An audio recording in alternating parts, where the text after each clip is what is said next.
치열한 경쟁 사회에서 살아남기 위해서는 남들 눈에 잘 띄어야 하고 상대방이 원하는 뛰어난 업무 능력 갖추는 것이 무엇보다 중요합니다. 세상에서 자신의 꿈을 이룰 수 있는 확실한 방법입니다. 세상은 능력 있는 사람을 통해 이익을 얻고 개인은 자기 능력을 인정받으며 합당한 대우를 받으니 서로에게 득이 되는 일입니다. 이런 구조로 인류 사회는 번성해 왔고 인정받고 싶은 인간의 숨겨진 본능을 자극하며 문명 또한 발달해 왔습니다. 그러나 번영과 발달이라는 이름하에 사람의 감정은 점점 소모품이 되어가고 있습니다. 세상이 요구하는 기대치에 맞추다 보니 본래 나를 잃어버리는 경우죠. 주변의 기대에 부응하기 위한 노력 아래 감추어진 나. 세상 기준에 부합하기 위해 때론 왜곡, 변형, 변질시켜야 하는 나의 감정은 고통 속에 있습니다. 좋은 평가를 듣지만 때론 나쁜 평가도 받습니다. 단 하나뿐인 나란 존재가 다른 사람들과 비교당하고 무시당하는 순간도 마주해야 합니다. 결과 남들보다 못하다는 열등감으로 어디서도 인정받지 못한 상황에서 세상을 향한 분노로 결국 사회와 사람들을 피해 은둔형 외톨이로 살아야 하는 사람들이 늘어나고 있습니다.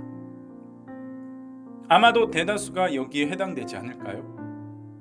지금도 사회에서 열심히 살고 있지만 냉혹한 평가 아래 심적으로는 지치고 공허한 삶을 살고 있습니다. 그렇다고 암울한 현실과 영영 단절할 수도 없습니다. 나를 향한 현실 속 가혹한 평가와 기대를 어떻게 바라봐야 할까요? 우선 평가와 시선으로 망가진 인물 사울 왕에 대해 알아보겠습니다. 사울은 사무엘의 기름 부음을 받은 이스라엘 초대 왕이었습니다.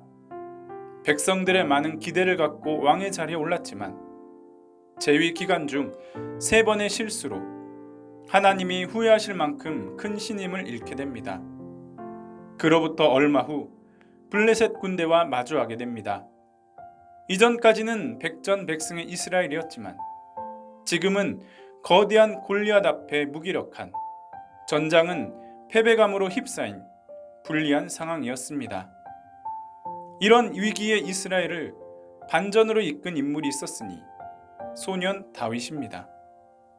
아시는 바와 같이 다윗은 골리앗을 넘어뜨렸고 위기 앞에 놓인 이스라엘을 구원한 다윗은 온 나라의 영웅이 됩니다. 전쟁에서 승리한 군대가 돌아왔을 때 여인들이 다윗을 칭송하여 부른 노래가 오늘 읽은 구절입니다. 그런데 여기서 문제가 발생합니다. 다윗만 칭송하면 되었을 것을 굳이 사울과 비교하면서 부른 노래를 사울이 듣게 되죠. 비록 그가 위기에 서 있기는 하지만 아직 한 나라의 왕이었습니다.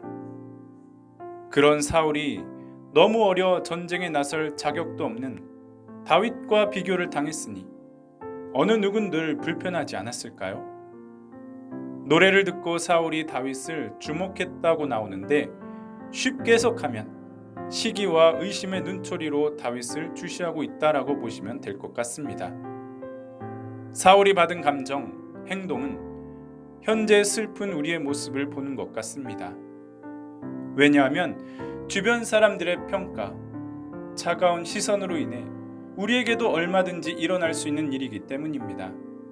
사울이 받은 시선, 평가, 비교의식이 이후 사울이 어떻게 처참하게 변했는지 기억할 필요가 있습니다. 이후 사울은 자신을 완전히 잃어버리게 되었죠. 우린 사울의 삶을 반면교사로 삼아 거친 세상 속 나를 바라보시는 하나님의 따스한 시선으로 옮길 수 있기를 원합니다. 세상이 없는 평화, 하나님은 갖고 계십니다. 세상에 줄 수 없는 자존감, 말씀에 기록되어 있습니다. 그래서 기록된 말씀 속으로 나를 집어넣지 않으면 우리는 절대로 자유할 수 없습니다.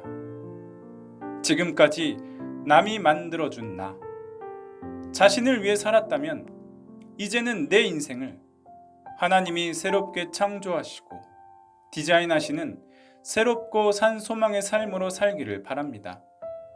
물론 당장 자유해지기란 쉽지 않지만 언제까지 상처받고 괴로워하며 살아갈 수 있을까요? 이제는 바꿉시다. 하나님의 형상으로 지어진 나는 누구도 깰 수 없고 왜곡, 변형할 수 없는 형상이라는 사실을 받아들입시다.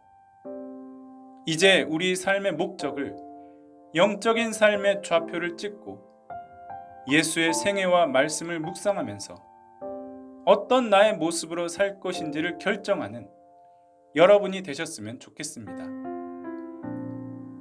오늘 사울의 감정을 살펴보게 되었습니다.